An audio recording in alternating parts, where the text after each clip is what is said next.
días, señoras y señores, compañeros en las tareas académicas, señor diputado provincial.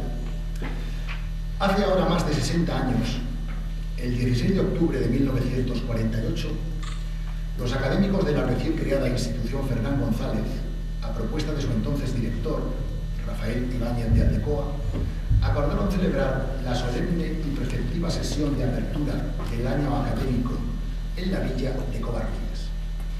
Por su íntima unión con la figura del conde Fernán González, cuyo nombre, y son palabras textuales del acta de aquellos tiempos, honra nuestro instituto. 8 días más tarde, después de celebrar una misa rezada en la colegiata, tal y como acabamos de hacer ahora, se dirigieron al ayuntamiento, donde con la presencia del entonces presidente de la Diputación, Honorato Martín Cobos, el académico señor Lizondo pronunció una disertación con el título Evocación poética de Fernán González. Terminada esta, todos corporativamente se trasladaron a la casa del párroco arcipreste, don Rufino Vargas, para celebrar una sesión extraordinaria en la que, entre otros puntos, acordaron, en cumplimiento del objetivo fundacional de cultivar, promover y difundir los valores históricos, artísticos y literarios de la ciudad y provincia de Burgos, organizar actos semejantes al que acababa de desarrollarse en otras cabezas de partido o pueblos de importancia histórica de la provincia. Y así se hizo. Al año siguiente, la apertura de curso se celebró en Aranda de Duero, previo paso por Caleruega, hablando don Luciano Huidobro sobre la significación de Santo Domingo de Guzmán. En los años sucesivos, el monasterio de Cardeña, Miranda de Ebro, Briviesca, Villadiego, Vivar del Cid, Sedano, Salas de los Infantes, Lerma, acogieron a los que nos precedieron en las tareas académicas, siempre con cariño y con calor. Esta tradición, por variadas circunstancias interrumpida, fue retomada a comienzos de la década de los 90 del pasado siglo y continuada bajo las direcciones de don Nicolás López Martínez y del profesor Alberto Cayetano Ibáñez, cambiando únicamente la apertura por la clausura de curso, que desde entonces se ha procurado desarrollar en un enclave o localidad de nuestra provincia en los que concurriera ese año algún hecho destacado, desde el punto de vista histórico, artístico o cultural. Este es el motivo por el cual nos encontramos ahora al amparo de las impresionantes y evocadoras ruinas del monasterio de San Pedro de Arlanza, 1100 años después de su fundación. Antes de pasar más adelante, quiero agradecer de manera muy especial a nuestro presidente patrono, don César Rico Ruiz, que a lo largo de este, su primer año de mandato provincial, ha dejado bien patente su decidida apuesta por nuestra institución, que ha recibido hace muy pocos meses, y no quiero dejar de expresarlo aquí públicamente, por la gran satisfacción que para todos nosotros ha supuesto, y creo que para la sociedad burgalesa en su conjunto también debe suponer, puesto que a ella dedicamos todos nuestros afanes, la concesión por parte de Su Majestad el Rey de su Real Patronato, en reconocimiento, y no voy a ser falsamente modesto, creo que bien merecido, a la labor silenciosa, esforzada y rigurosa realizada a lo largo de casi 70 años por generaciones de académicos que han contribuido de manera decisiva al conocimiento del arte y la historia de Burgos y su provincia.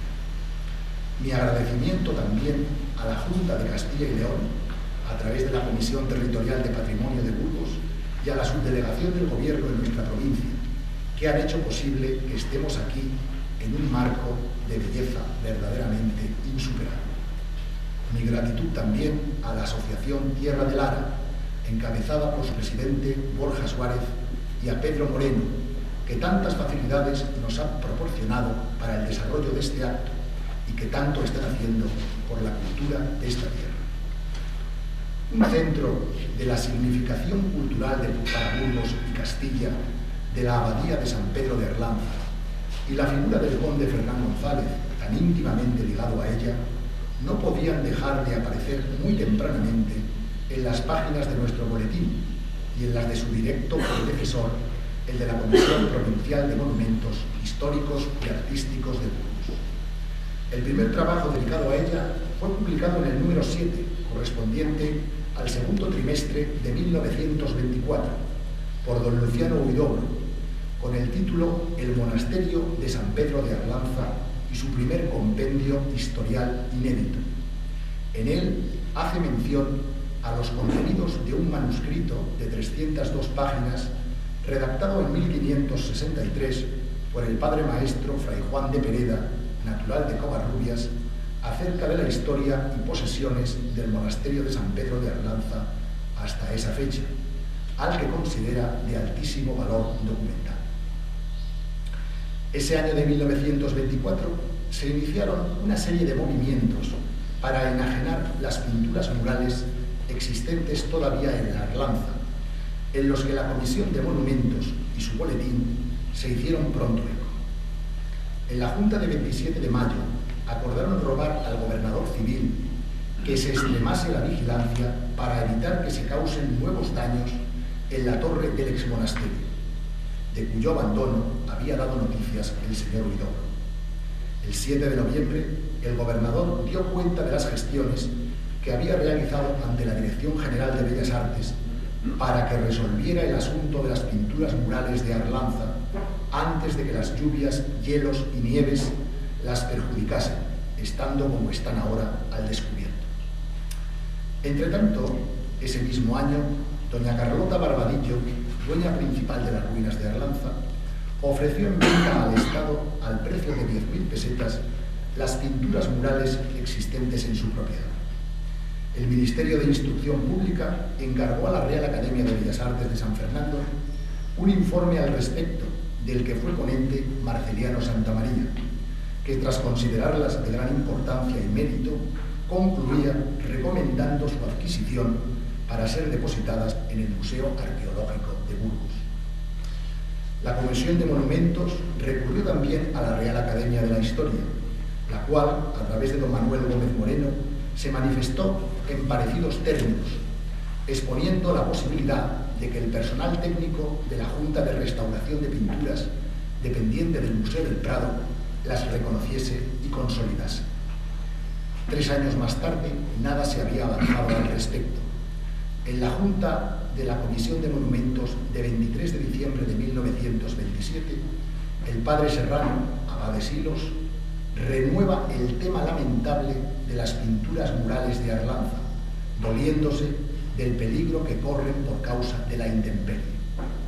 Pocas semanas más tarde, el vocal señor Gallardo, en la Junta de 30 de marzo de 1928, se volvió a hacer eco de la venta de las pinturas, ni aceptada ni rechazada todavía por el Estado. Por desgracia, el final de ellas es bien conocido por todos nosotros. En 1943, en el número extraordinario del boletín con motivo del milenario de Castilla, don Eloy García de Quevedo recogió en un artículo los avatares del Lignum Crucis custodiado durante siglos en la abadía de Arlanza, a la que según la tradición había sido donado por el conde Fernán González. Pocos años después, don Rufino Vargas analizó el traslado de los restos mortales del conde Fernán González y de su esposa doña Sancha de Navarra en 1841 a la Colegiata de Covarrubias. A estos siguieron trabajos de André Nogué, profesor de la Universidad de Toulouse, de Fray Justo Pérez de Urbe y de un joven y brillante carmelita que ya por entonces empezaba a ser conocido, que se llamaba Fray Valentín de la Cruz. Las solemnes conmemoraciones del milenario de la muerte del conde Fernán González en 1970 y 71 fueron otros de los momentos de más intensa evocación del monasterio de Arlanza. Con este motivo, el empresario burgalés afincado en Madrid, Conrado Blanco, en 1969 creó y dotó con la nada despreciable cantidad de 50.000 pesetas de la época el premio Fernán González para estudios históricos y literarios relacionados con Burgos, que sería convocado y administrado por la Academia Burgense de Historia y Bellas Artes. La primera edición de este premio fue concedida por unanimidad a la larga trayectoria de dedicación a la institución de su director, don Ismael García Rámida, y la segunda se consagró a glosar la figura y la obra del conde Fernán González, con ocasión de su milenario, siendo ganada por un poemario de Rafael Núñez Rosáez, publicado en 1971 con el epígrafe Castilla en la memoria. De él extraigo este hermosísimo soneto titulado Nobles ruinas de Arlanza, que sin duda ha de sonar especialmente evocador en el ambiente en que nos encontramos. Si historia en pie, agrietada en torre y muro, lenta fue en cada piedra su derrota, que en esta hundida nave y planta rota Castilla iba erigiendo su futuro.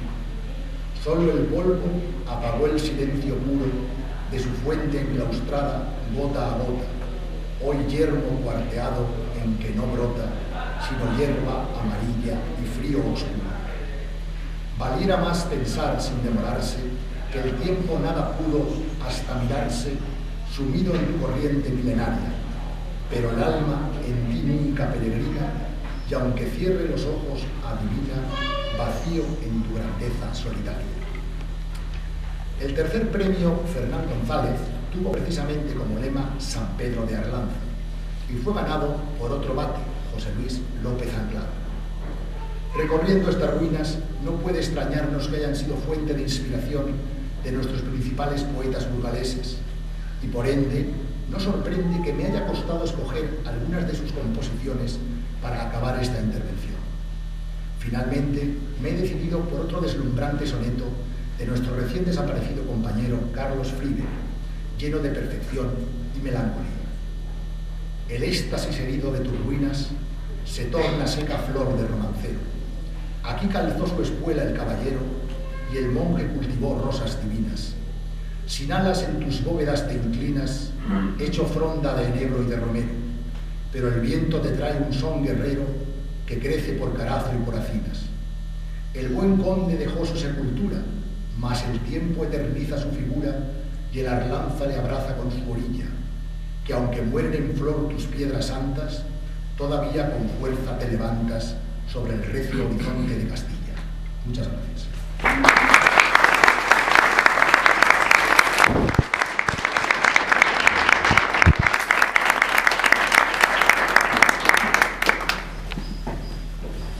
Bien, pues ahora, siguiendo el programa de esta sesión de clausura, tiene la palabra Fray Valentín de la Cruz, que nos va a hablar sobre la quimera histórica encendida en San Pedro de Arlanza durante el siglo X.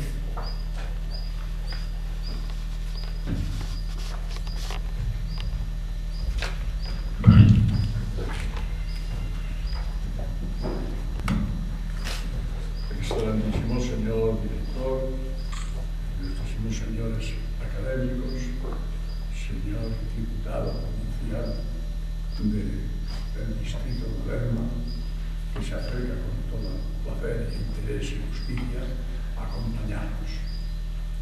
Y queridos amigos y amantes de estas ruinas, yo no sé si habéis ascendido al monte Gayuvar, ese monstruoso pico proa de un bergantín pirata que taja los suelos del río Arlanza, de la carretera de Burgos a Soria y de las villas de Ortizuela y Cascajares. Desde arriba los ojos se emborrachan con los inesperados colores de los profundos panoramas hacia las 4 puntos cardinales. Corros de negros y sabinas, encinas y robles, chopos, pinos y matas de zarzamoras, dirigidos por la mano de los vientos, cantan la exuberancia de la madre naturaleza. El río Arlanza transcurre por lo hondo del valle que él mismo ha forjado en plata en milenios de tránsito.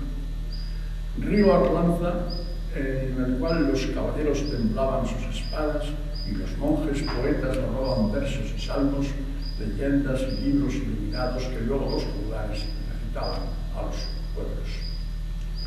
Pero la joya de Arlanza, a pesar de ser un disparate de ruinas, es el anillo nupcial del río con la historia y la naturaleza. El monasterio de San Pedro de Arlanza, los eremitas primero y los monjes benedictinos después, instalados unos y otros en el silencio y la contemplación de la divinidad, arrancaron llamaradas de espíritus centelleantes sobre la hermosura de la creación. Así la materia se sitúa en lugar de la dependencia que le compete ante el espíritu. El Gaibar, en aquella primera subida, me clavó un inolvidable regalo: los ojos con lágrimas de dos crías de corza, madre, sorprendidas, echadas sobre una mata de higuera. Aquellas miradas de inocencia, de bondad, como de niños, no lo olvidaré jamás. Castilla, en lo alto de la Lanza, 884, 912.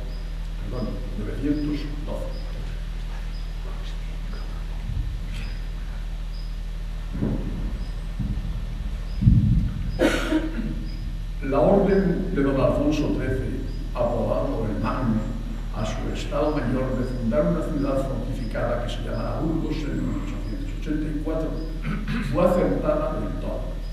La reconquista seguida de la población no se hizo por unos ignorantes de su protagonismo en la historia de España. En España quedaban todavía soldados que sabían de armas y de aplicación a los fines sagrados de la recuperación en beneficio de los valores de los que alentaban la sociedad hispano-cristiana al acabar el siglo IX.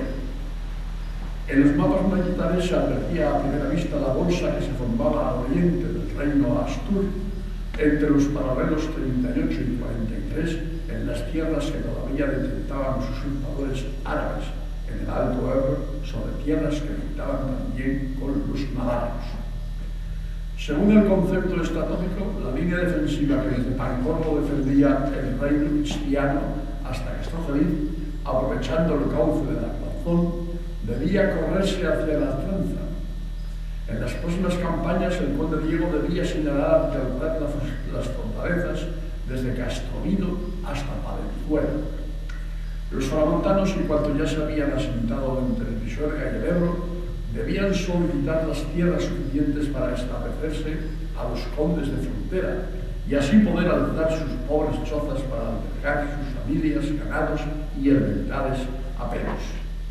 La torre de Abduda, el templo parroquial, el molino maquilero, las tenadas para las puntas de ganado churro, todavía no habían llegado las merinas, las ovejas merinas, los toscos aparatos para hilar y tejer las lanas y los linos y enderezar las aguas hacia los huertecillos familiares que aliviaban las pitanzas domiciliarias.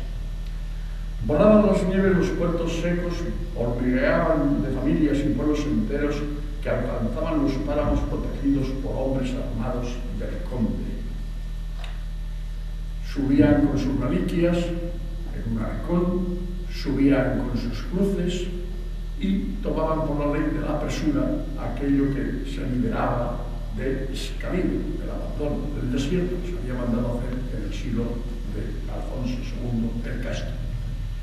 A 30 años de la fundación de Burgos, la orilla derecha y parte de la izquierda de la Lanza bullían de aldeas y villas castellanas y cristianas.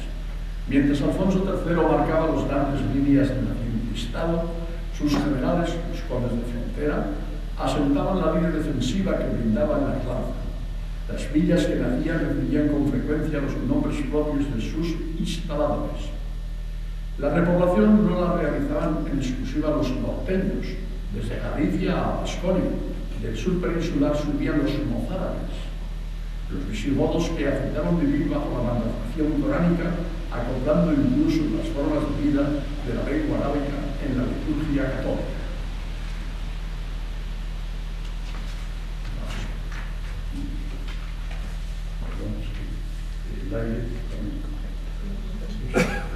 El movimiento resultó muy provechoso que supieran los mozárabes para la cristiandad. Sus niveles intelectuales y artesanales y comerciales y religiosos eran sin duda muy elevados para los del norte. A veces se dirigían comunidades enteras a desarrollarse sus planes espirituales, culturales y políticos. Ellos, los mozárabes, culminaron hermosísimas obras paleográficas cuyos rasgos y colores brillan hoy como en el siglo X. No puedo contener mi afecto y admiración al nombre de Fray Florencio de Valeránica, aguas abajo del río Arlanza entre Roma y Villaoz.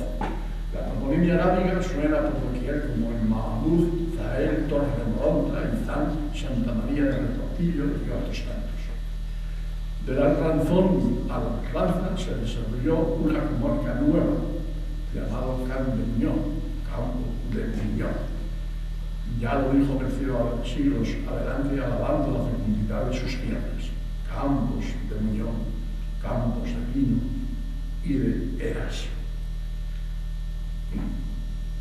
La ciudad restaurada de Lara, reconstruida por aprovechamientos romanos, es la que centraba entonces la política y la defensa de la comarca. A la eufórica Lara se le añade el picón coronado con fortificaciones. Desde las alturas, el conde don Gonzalo, casado con una mujer briosa y pacífica, prolífica, que sabe ser madre y gobernadora del condado. Y cada mañana hacia donde dirija su mirada don Gonzalo, nuevos humos de las aldeas que han nacido bajo el signo de Castilla, entregadas a los altos honores a cuya defensa todos acudieran en el condado. Unos valores que atenden a la humanidad y otros al espiritual, patria y Dios, justicia e igualdad. La recuperación de Lara supone el desarrollo familiar del primer mandatario de Castilla, iniciado en el siglo X. Es ahora cuando debe de nacer el primogénito de don Gonzalo, al que la costumbre sucesoria llamará Fernando Gonzaga. Como sabemos que murió en el año 970, nos permitimos opinar de acuerdo con los promedios de vida de aquellos siglos, tan difíciles para la especie humana, que el conde don Fernando González apareció en la escénica cama en torno al año 910, concediendo una vida de 60 años, sin duda generosa, si tenemos en cuenta las durezas que rodeábamos en la alimentación, higiene, plagas, pestes, fatigas y trabajos, más las inevitables heridas del batallar diario con espadas, flechas, lanzas y mazas. En Lara recién restaurada, y mientras se alzaban los torreones del picón, la familia condal en su parte estática, mujeres y niños, se estableció en una casi irrelevante corte, en la que se revelaban los indicios del distintismo y de procedencia, sin contar mucho con el rey de León. Doña Muñadona, la condesa madre, gobernaba con atención el crecimiento de las familias que llegaban cada día. Se alegraba con la abundancia de las cosechas y partía su pan en las estrecheces. Este movimiento resultó muy provechoso para la cristiandad. En los pueblos, sobre todo, y en las familias de los mercadillos improvisados, y el ver llegar comitivas extrañas de señores, incluso árabes, que trataban de podar la política de las Españas. Eremitas y monjes. Hasta la invasión árabe, año 711, los obispos de Oca habían cuidado de los cristianos. La conmoción y el corrimiento de gentes y de cosas que siguieron a tan grave suceso desestructuraron las cuadernas de la Iglesia.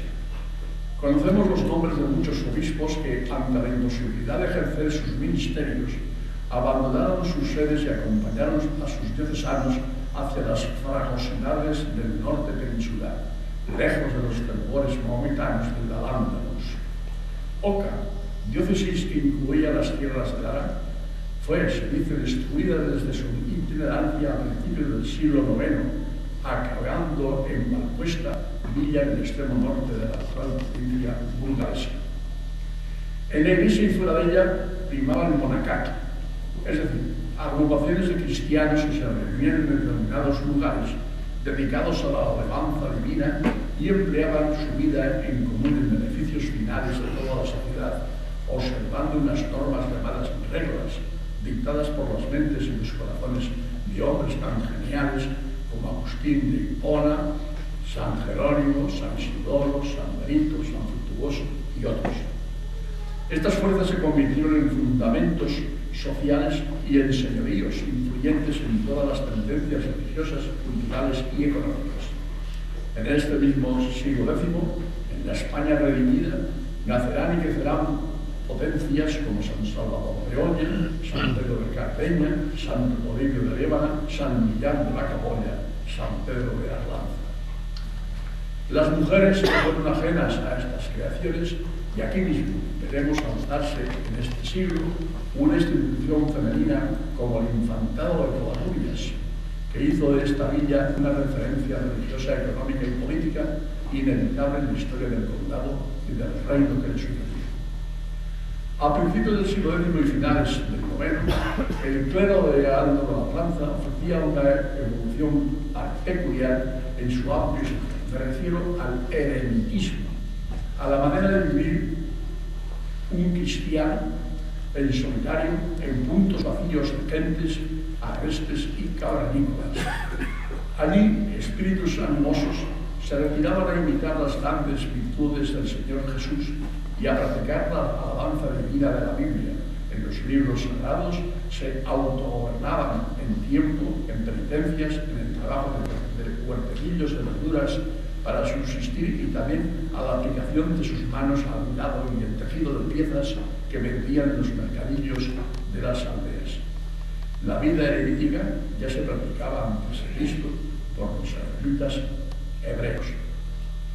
El eremita buscaba en la naturaleza divina la reflexión profunda, la unión con la divinidad, y en esa misma naturaleza tuviera la delicadeza del buen temple, de oquedades, rodeadas de suelos blandos y generosos. La primitiva Castilla, los eremitas hallaron lugares muy a propósito en los valles del Ebro, como el de Valdivieso, al que llamaron la Tebaida burgalesa, el Pinar de Revenga, el Valle de Ura, el Tabadillo, y este tramo del río Arlanza en la soledad entre Cubola y Covarrubias.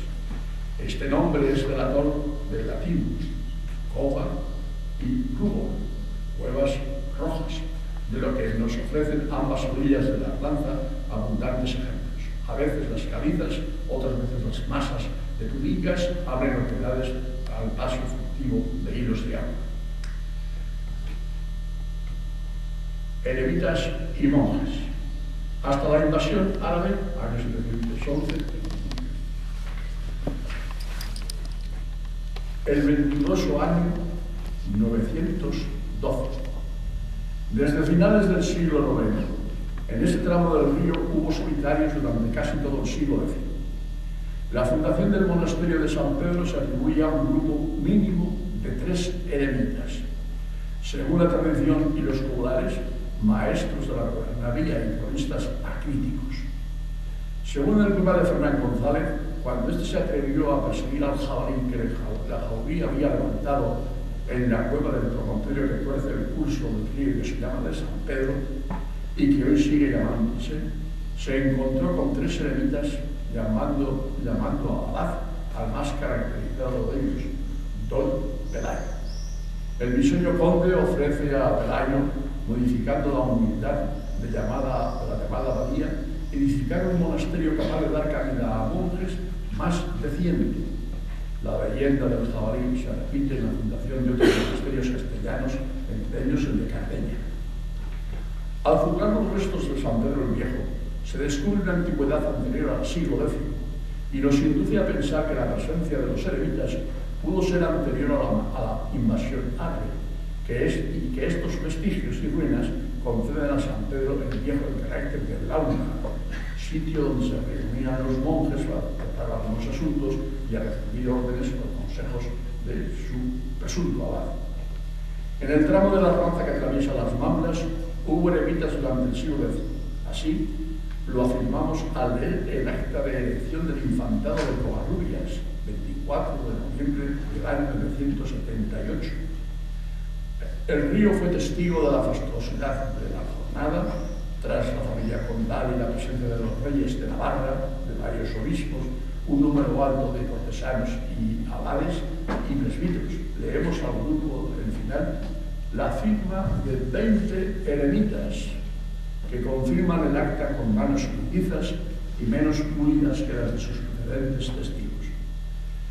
El año 912 del calendario cristiano entró en la historia con felices augurios. Mientras llegaba el deshielo, los condes castellanos estaban ultimando planes ofensivos para una atrevida marcha. Había que elegir los objetivos y conseguir reunir los efectivos y los medios para alcanzarlos. Espiar al moro y saber qué pensaba el califa no fuera a resultar una batalla campal y no una operación de conquista y de anexión de tierras. Los tres jefes, Gonzalo Fernández de Lara y Burgos, Gonzalo Pérez de Álava y de Cerezo, y Muñoz Núñez, conde de Castrojeriz, recogen noticias y datos del enemigo a batir el espionaje se practicaba ya con agudeza. Hoy podemos señalar los caminos que siguieron las mestnadas. Vía recta de Castrojeriz a Roda, de Lara y Burgos a Clunia, la Romana, donde don Gonzalo Fernández divide a su tropa, y una parte ocupa la ciudad episcopal de Osma y la otra llega a Aza, atalaya del río de este nombre y del Duero. Las cuatro columnas victoriosas son como cuatro cuchillos clavados en el costado norte del sistema orográfico peninsular. Ancha comenzaba a ser Castilla. Las grandes fortalezas de Gormaz y de Medinaceli, de Atienza, Sepúlveda y Peñafiel se estremecieron. Las noticias de este ensanchamiento de Castilla corrió por la cristiandad y ésta se alejó de ella. El venturoso año 912 fue así.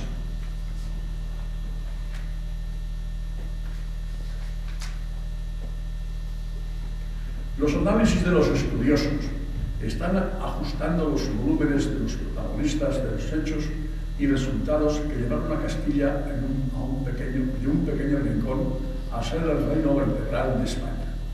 Los 40 años de mandación en Castilla por parte de Fernán González, siglo X, ensancharon tanto al condado. Su padre, don Gonzalo, llevó a Castilla desde Burgos a las tierras de Segovia y Soria. Corrió la Extremadura desde Pancorbo y a Sepúlveda. Con Fernán González todavía quedaban mulaníes en la Rioja Media y en la Baja. Con los reyes de León padeció encarcelamiento por no respetar su autoridad entera, pero con Fernando supo ser pueblo, llegar a las entrañas de las peculiaridades y en 1970 alguien pudo escribir que murió el hombre, pero no su nombre, y quedó alzado como un faro para guiar a todos los barcos de la mar. Él lo fundó en el año 912 este monasterio. Sencillamente era un niño, si es que había nacido. No, ni creo que alguien lo fundara en el año 912. Este año, con las buenas suertes de la Gran Marcha, fue elegido por monjes bien intencionados, pero no muy afortunados en sus atribuciones históricas. No falsificaron e interpolaron tan bien que los críticos recientes han descubierto posiciones inadecuadas en hombres y en cosas. Hemos hablado de monjes bien intencionados por el contenido de falsificación e interpolación. Gracias. ¿Cómo se compaginan estas cosas? En un día del siglo X se hizo la fundación documentada y canónica del monasterio de San Pedro de Atala. Sin duda fue un día solemne y de acompañamiento con el del monasterio, empezando su construcción, la exploración junto al río, muy cercana a la ermita y cueva de San Pelayo, que luego se llamará San Pedro el Viejo. Seguramente que asistieron obispos y muchos abades, sobre todo benedictinos, pues su regla fue la base de las edificaciones espirituales y materiales. Todo ello presidido por el conde Fernán González, y de ello se levantó un acta que además pudo ser escrita por el príncipe de los calígrafos, el mencionado Fray Florencio de Babelánica. En el pergamino se señalaban los destinatarios de la tierra y del cielo, los bienes que se consignaban para seguir las obras monasteriales. El acta era el fundamento canónico y civil de la nueva abadía, con un lenguaje más pomposo que en realidad misma. Ese instrumento se guardaba con atención suma y se leía con veneración, pero el paso del tiempo fue marcando su huella destructora en él. Todo se conjuntaba para que aquellos pulidos pergaminos en el siglo XI y más en el XII debían renovarse con poco amigo Manuel Zabalza, que supo hacer el trato sin encender estas luces en este tiempo. El monasterio de San Pedro de la Lanza merece el esperado conocimiento que provoca el haber sido escenario de artes y de servicios. No debe extrañar, pues, la pelea estudiosa que hemos dicho. En cuestión de las fechas de 1912, podemos dejarla zanjada por los esfuerzos mentales de un hijo de la tierra castellana, entusiasmado por el conde, como se conoce a don Fernando González. Este escenario anticipado en un acta de justicia es un acto de justicia y por tanto de verdad, y al hacerlo revivir entre nosotros, bien haremos en aspirar recuerdos de quien gasta su vida en el servicio de su patria. Un día hermoso me trajo por aquí su propia tierra de Lara, un poeta, un sacerdote que es doblemente poeta y un conocedor de nuestra historia. Me entretuvo deliciosamente. Cuando nos despedimos me entregó un delicado perfume, un soneto. Estos, Fabio, hay dolor que ves ahora, campos de soledad y de añoranza, fueron ayer, bondad ayer, Arlanza, sin los lutos de piedra y zarzamora. Y pudo aquí Castilla ver su aurora, y a su condal independencia alcanza esta piedra, este mármol. La alabanza Fabio suspende y en silencio llora. Cuelga la vida, porque en muda calle, canción de ruina y arte por el valle, canción de sol y luna por el monte. Harto es que alcanza, que la lanza, lúgubre y sombrío, se refleje en la lámina del río, ancho de historia y breve de horizonte.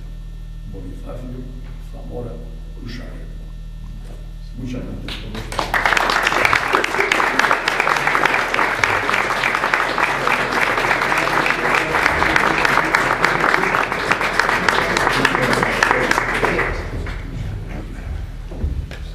Muchas gracias, Padre Valentín, y ahora tiene la palabra nuestro compañero, el profesor don José Antonio Fernández Flórez, que nos va a dar algunas precisiones sobre el llamado cartulario de Arlanza del Padre Luciano Serrano. Muchas gracias.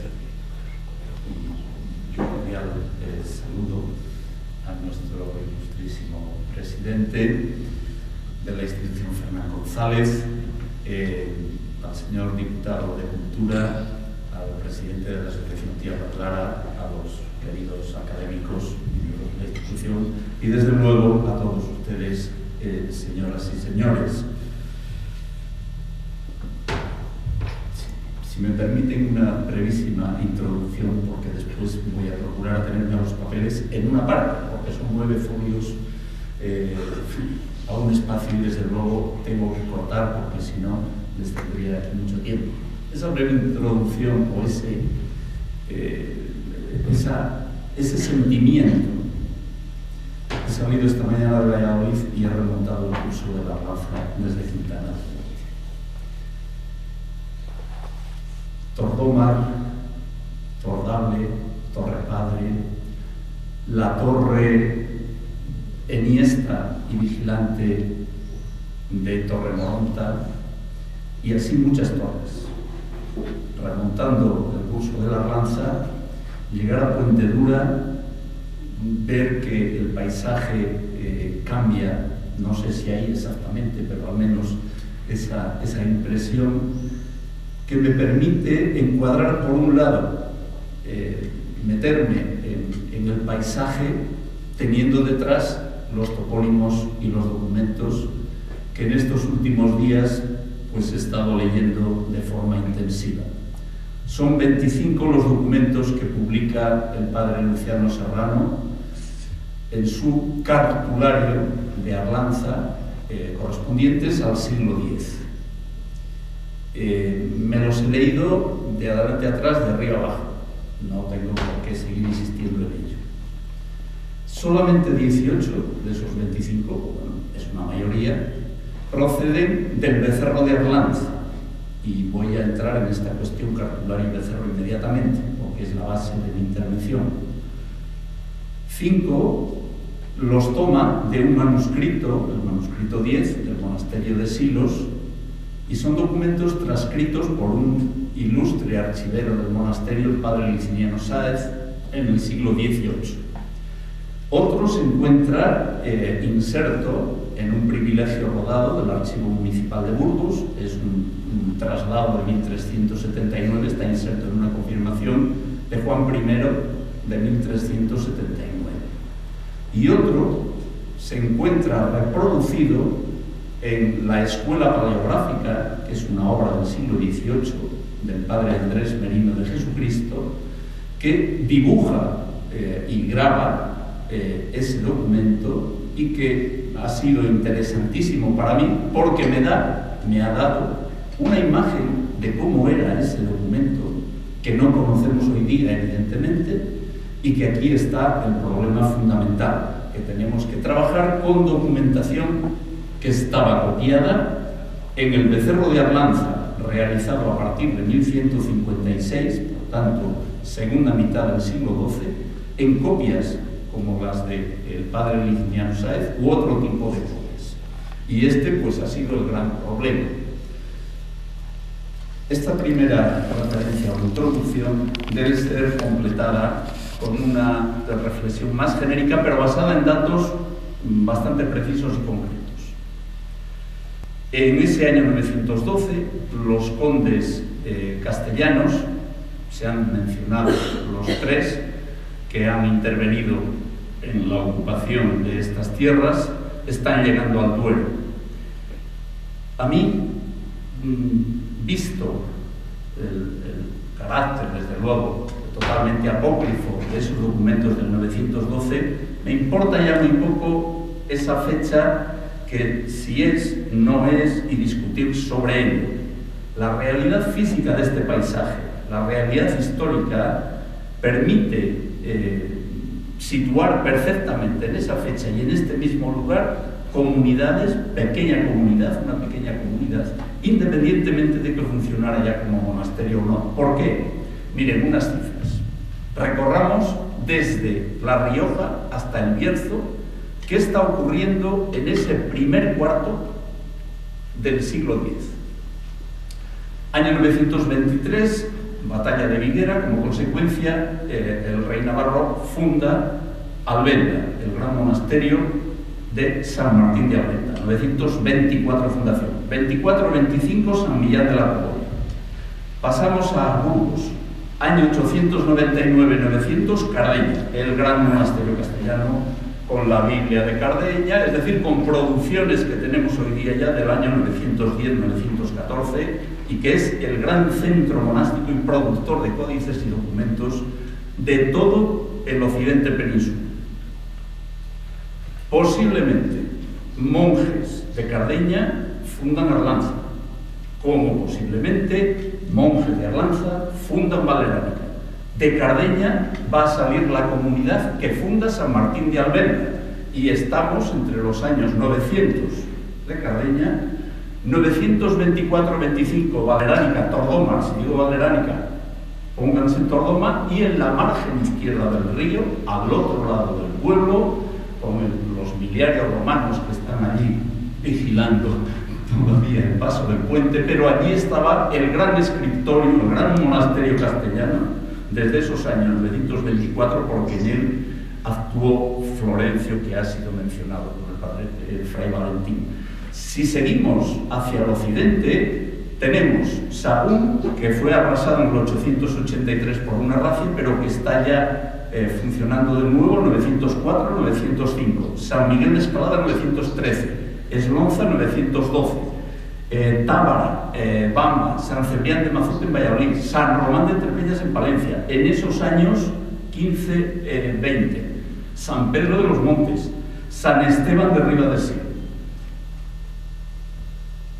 Desde el punto de vista histórico y de marco y de situación, no hay ningún inconveniente para que Arlanza estuviera funcionando aquí. El que lo tengamos atestiguado con un documento que desde luego no es fiable, iba a decirles que no es de menos. Hombre, para uno que se dedica a la paleografía y diplomática, tener documentos originales muy bien, pero la realidad es esa, y es el marco que para mí me resulta completamente válido para que en ese momento Arlanza esté arrancando, sea ese año, sea un poco más tarde, sea fundación de una familia de los padres o de los antepasados de Conde Ferran González o no, pero es una realidad que empieza ahí, a la que el conde le va a dar todo su respaldo desde la década de los años 20, desde el 924, 25, 29, pero ahí hay una realidad inicial que es a la que quería. Bueno, el preámbulo y el no tenerse en los papeles puede llevar estas cosas a dilatar en el tiempo mi intervención. Y mi intervención arrancó del hecho de que cuando yo por primera vez, hace ya bastantes años, aunque la verdad es que no he trabajado mucho sobre ello, me acerqué a la documentación de Arlanza, me desorientó la denominación de cartulario de Arlanza que le había dado el padre Luciano Serrano. Con esos 25 documentos y la varia procedencia, comprenderán ustedes que hablar de cartulario, a los que en principio trabajamos con documento, da la sensación y produce la impresión de que son documentos que estaban copiados todos en un mismo códice. No es esa la realidad. El padre Luciano Serrano sabía muy bien lo que era un cartulario, pero él quiso dar ese nombre al conjunto de cartas que él había reunido sobre Arlanza, independientemente de que estuvieran reunidas en un códice, el conjunto de documentos. El cartulario de Arlanza, tal como lo publicó el padre Luciano Serrano, está integrado por 161 documentos, de los cuales 94 son los que estaban en el becerro de Arlanza, y el resto los fue reuniendo de distintas fuentes y distintas procedencias. Por tanto, ¿por qué me estoy deteniendo en esta cuestión? Para que ustedes, al acercarse a esa obra fundamental, y que yo no voy a criticar de ninguna manera, porque era un gran investigador para su tiempo y con los criterios de su tiempo, hoy día tenemos otros y ya ha cambiado, pero fíjense que si él no hubiera publicado esa documentación, la habríamos perdido. No tendríamos ninguna referencia de ese cartulario de Arlanza y de ese becerro, perdón, de Arlanza, hecho a partir de 1150. 94 documentos de ahí y el resto, 161, de fuentes distintas. ¿Por qué esto? Porque entonces tenemos que tener criterio suficiente para no meter todos esos documentos en el mismo saco. Puede haber documentos apócrifos, puede haber otros documentos tal, pero el que sea apócrifo, el que sea una copia, el que sea falso, es lo de menos. Lo importante es que nosotros sepamos que es una copia para que a continuación tengamos una precaución, el criterio suficiente para decir, bueno, ojo, porque esto puede contener algún tipo de manipulación sobre lo que decía el original. El que sea falso exactamente igual. Ustedes saben, pues lo que se dice normalmente, que el que se excusa, se acusa. La acusación non petita, excusatio non petita, accusatio manifesta, ¿no? Y sé que cada uno tenemos que luchar por nuestras cosas y por lo de nuestro lugar, con lo cual felicitar a la Asociación Tierra del Arte que estén luchando por estas tierras, pero sin perder de vista que para complementar pues esta documentación que tenemos, no deberíamos de quedarnos solamente en valorarla en sí misma como algo aislado, sino ponerla en relación con otros centros monásticos y yo sinceramente, fíjense, el hecho de que hablemos San Pedro de Cardeña, San Pedro de Arlanza, San Pedro de Berlangas, Valeránica, Tordoma, esos titulares ya están diciendo algo.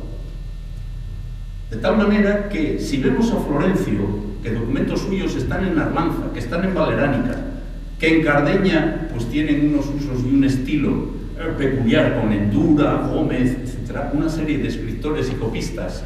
De unos lugares tenemos documentos, de otros tenemos códices, pero si yo les dijera que hay formularios en Arlanza que son exactamente igual que los del monasterio de Sahagún o de la Catedral de León, pues ampliando el ángulo de visión y poniendo el teleobjetivo si hace falta también para ver lo que ocurre en otros lugares, contribuiríamos a reconstruir cómo eran los documentos de Arlanza, cómo eran los documentos de aquí, si se ajustan al otro o no, porque señores, con todos los respetos, ya está bien de que pongamos barreras, que digamos, como hace muchos años siempre se estaba a buscar las diferencias entre León y Castilla. No. Nuestros documentos, los de León, los de Castilla, los de Arlanza, los del otro lado, son hijos de la misma madre y del mismo padre, que es la Lex Romana Visigotorum, que son los visigodos, que son las fórmulas visigóticas que están ahí exactamente igual, aquí en Castilla y en León. Muchas gracias por su...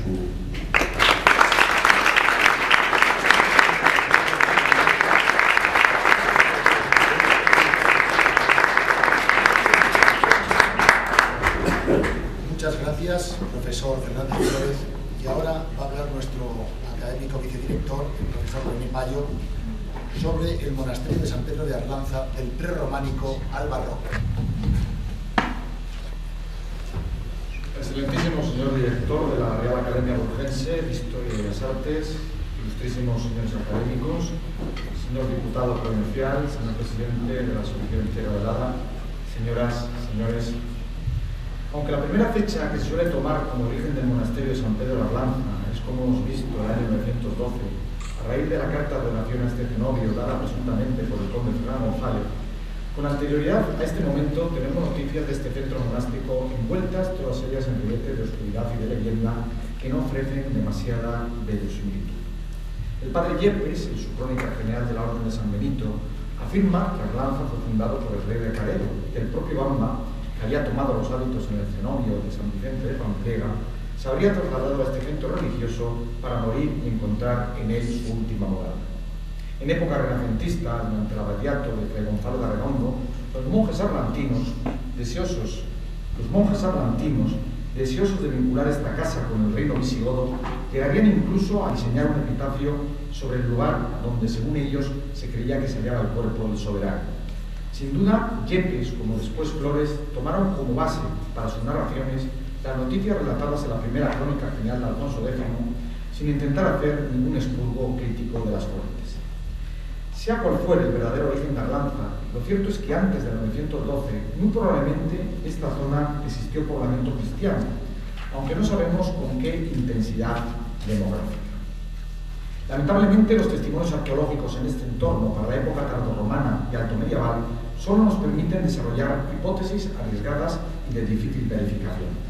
El sarcófago paleocristiano que preside el presbiterio de la Colegiata de Covarrubias, trasladado de Arlanza en el momento de la desamortización y que sirvió, según la tradición, para acoger los restos de doña Sansa, esposa de Fernando González, en el siglo X, plantea la posibilidad de la existencia de esta zona, en torno al monasterio, de un amplio poblamiento cristiano en los años finales del siglo IV. Pero también pudo suceder que esta pieza fuera trasladada de la relativamente cercana ciudad de Clunia, que recordemos, en las complejas primeras décadas del siglo X, fue una plaza que osciló entre los cristianos y los musulmanes, y cuyos objetos más singulares fueron expoliados y trasladados a distintos lugares a lo largo de la Edad Media. En la época visigoda, en los siglos VI y VII, antes de la invasión musulmana, el Valle de la Arlanza debía tener poblaciones más o menos estables, aunque los restos arqueológicos, como hemos dicho, son bastante parcos al respecto. Quizá muchas de las cuevas que bordean la ribera arlantina, la mayoría naturales y otras quizá excavadas de forma antrópica, fueron en su momento ocupadas por comunidades humanas en aquellos ásperos momentos de asentamiento de las formas de vida cristiana basadas en el helenismo. Probablemente la cueva en torno a la ermita de San Pelayo, en la que según la tradición se halla el origen del monasterio de Arlanza, al producirse el encuentro entre los anacoretas y el conde, fue uno de esos antiguos eremitorios visigodos cuya vida pudo prolongarse en los siglos VIII y IX. No sabemos si la cuenca de Arlanza quedó totalmente abandonada a raíz de la invasión musulmana, o si durante estas 2 centurias se mantuvieron grupos humanos cristianos organizados en torno a centros religiosos, alguno de ellos vinculado a estos cobijos rupestres. Una parte de la historiografía contemporánea parece que acepta esta posibilidad, que a su vez niega la tradicional idea de la despoblación. Lo que parece fuera de toda duda es que en los albores del siglo X, en este valle existían comunidades cristianas dotadas de una organización religiosa relativamente compleja y que muy probablemente había pequeños grupos religiosos de vida semicomunal articulados en torno a reglas monásticas hispánicas y prebenedictinas. La leyenda apócrifa del eremita Pelayo reproduce una historia basada en estereotipos míticos comunes a la hora de explicar el origen de muchos monasterios altomedievales españoles, ligados a hechos y encuentros sobrenaturales y a visiones proféticas. Leyendas, todas ellas fraguadas muchos años más tarde de los hechos narrados. Pero esta leyenda quizás sí tenga una cierta base real, fundamentada en el hecho de que uno de esos primitivos grupos de anacoretas, que desarrollarían unas formas de vida arcaicas en torno a esa piedad, quedó organizado en los años iniciales del siglo X de una manera articulada como un incipiente centro monástico que permitiría que este colectivo pasara de un sistema organizativo propio del eremitismo al cenobismo precluniacense. Sería ese el momento cuando quizá en torno a la piedad surgieron construcciones más estables. No sabemos si en la parte elevada sobre la vega del río o en la inferior en las proximidades de los actuales restos del monasterio. Lo cierto es que no queda ninguna estructura arquitectónica de esos momentos, o al menos no la hemos identificado hasta ahora. Lo que resulta indudable es que debieron existir construcciones estables, pues Fernando González favoreció el monasterio continuamente en estos lustros. Sabemos que el conde enterró allí a su padre y a sí mismo encontraron descanso eterno entre sus paredes, sus restos y los de su mujer. La tapa del sepulcro de Doña Sancha presenta un curiosísimo fragmento superior que cierra el antiguo sarcófago paleocristiano y que puede responder muy bien a una actuación precisamente de esta época, ya que presenta unos rasgos clarísimos de la estética mozárabe de los años centrales del siglo X. Tras la muerte del conde, en 1970, su hijo García Fernández siguió protegiendo al cenobio. Fueron estos años cuando surgió un notable escritorio a juicio del profesor Manuel Díaz y Díaz, que alcanzó un cierto protagonismo y del que debieron salir algunas producciones caligráficas y quizá algunas producciones viñetas. Existe lamentablemente un vacío documental desde fines del siglo X a la llegada del poder del rey Fernando I en el año 1035. Quizá porque tanto su padre Sancho III el Mayor como los 2 últimos condes castellanos tuvieron, como sabemos, una especial predilección por el monasterio de Orte. En los años del reinado de este soberano y gobernando el monasterio de Abad Aureolus, se produjo un notable incremento del patrimonio monástico, pasando a depender de Arlanza, merced a la voluntad real, los monasterios de Santibáñez del Val, Tabladillo y San Lorenzo de Buñuel. El propio soberano mostró su deseo de hallar su última morada entre las paredes atlantinas, aunque al final fue enterrado en el monasterio de San Isidoro. Es en estos años centrales del siglo XI cuando Arlanza va a alcanzar uno de sus momentos dorados, coincidiendo con el abadiato de San García, consejero del rey y hombre de su plena confianza. Coetáneo de estos santos abades, como Santo Domingo de Silos, San Sisebuto de Cardeña y San Íñigo de Orina, contribuyó como ellos en sus respectivas casas monásticas a la mejora de las prácticas religiosas, a la vuelta al rigorismo y observancia y a la mejora de la fábrica y de los tesoros monásticos. Un momento central en la vida de Arlanza llegó en el año 1062. En esa fecha, Fernando I trasladó las reliquias de los famosos mártires Vicente, Sabina y Cristeta desde Ávila y quiso que fueran depositadas en el monasterio. Para ello construyó una notable sepultura y se mejoraron distintas dependencias. Allí permanecieron los restos hasta la desamortización.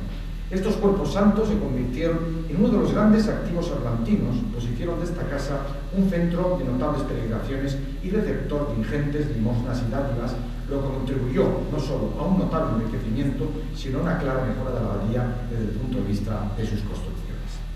Sobre estas bases se cimentaron las grandes transformaciones del monasterio a partir del año 1080. Tras la muerte de San García en 1073, su sucesor, el abad Vicente, decidió emprender la transformación arquitectónica del cenobio, siguiendo en esto un proceso paralelo al que se estaba desarrollando en estos mismos años en Santo Domingo de Silos, en que tras la muerte de Domingo Manso se inició la edificación de un nuevo conjunto monástico por el abad Fortuny. En ambos casos, Las grandes obras se hicieron al calor de la fama de santidad de sus predecesores y de la adscripción a la regla cluniacense. Dos inscripciones, hoy desaparecidas, conocidas gracias a dibujos del siglo XVIII y del XIX, nos dan la fecha de 1080 como la del inicio de los trabajos y nos hablan de dos maestros, un tal Guillermo y su padre Ostén, ambos canteros al frente de las tareas constructivas. Guillermo y Ostén responden a nombres extranjeros, probablemente francos de la región de Burdeos, lo que no debe extrañarnos, pues en este proceso de colonización de los cenomios fue frecuente la llegada no solo de monjes francos, sino también de artistas del otro lado de los Pirineos, introductores de la estética románica. Las obras debieron iniciarse por la cabecera, habiéndose culminado el ábside central y los laterales hacia el año 1100 aproximadamente. El sistema de dobles columnas adosadas, los capiteles sencillos de articulaciones simples y algunos motivos ornamentales a base de palmetas y elementos que parecen venerar la tradición prerrománica de los cimacios, cuadran bastante bien con estas fechas. Hacia el año 1120 se estarían construyendo los pies del templo hasta quedar configurado como una majestuosa fábrica basilical, casi con toda seguridad con cubiertas de madera en los tramos de los pies y con bóveda de horna en la cabecera triabsidiana. Destaca la singularidad de la cubierta del ábside del lado de la epístola, en la que, como ya advirtió don Vicente Lampérez, se desarrolla un singular despiece único en el románico hispánico. La puerta conventual de la iglesia, conservada en la actualidad en el Museo Arqueológico Nacional, de caracteres muy sencillos, debe fecharse en torno a 1130 y puede estar en relación con las obras del claustro que debió ejecutarse en estos años, a partir de estos años y en la segunda mitad de esta centuria. Lamentablemente no han quedado más que algunos leves testimonios arqueológicos de esta importantísima pieza monástica que fue derribada completamente en el siglo XVII. Acabadas las obras del claustro, al filo de 1200, el cenobio siguió desarrollando un proceso de ampliación y de dotación de bienes y objetos litúrgicos.